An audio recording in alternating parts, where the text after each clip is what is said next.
2014 में power change हुई तो लोगों को लगता था ये तो फ्लूक था, तुक्का था, 19 में लौट आएंगे। 19 के बाद छटपटाहट बढ़ गई।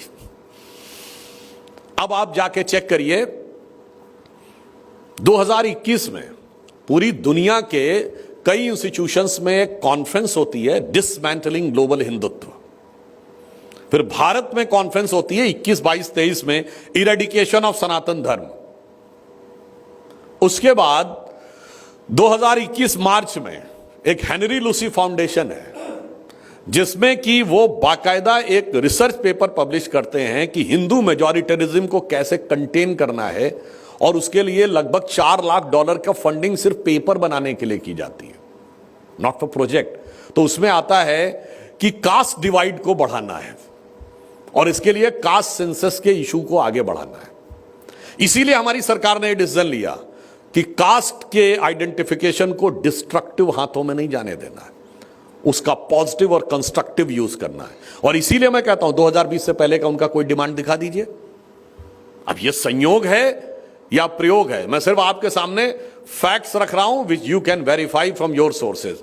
अब आप देखिए, एक नया दौर शुरू हुआ भारत के अंदर डिवीजन क्रिएट करने का। याद करिए, कर्नाटका के एक मिनिस्टर थे, फाइनेंस मिनिस्टर, जिन्होंने कहा कि साउथ जो है वो ज्यादा टैक्स देता है, नॉर्थ कम देता है।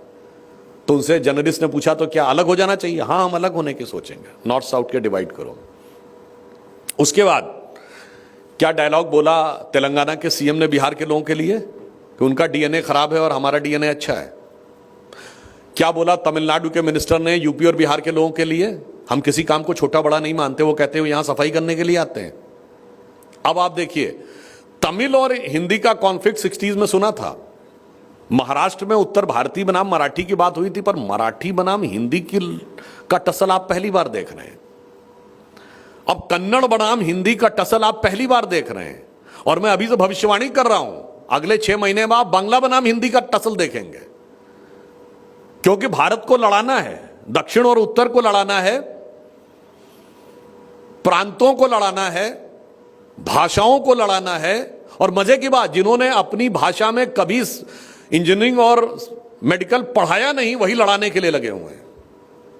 मोदी जी की सरकार ने आके 16 भारतीय भाषाओं में इंजीनियरिंग और मेडिकल की पढ़ाई शुरू की है। अब सोचिए, प्रांत पे लड़ाना है, क्षेत्र पे लड़ाना है, भाषा पे लड़ाना है, जात पे लड़ाना है। भारत तेरे टुकड़े होंगे इंशाअल्लाह का ख्वाब ऐसे थोड़ी साकार होना है।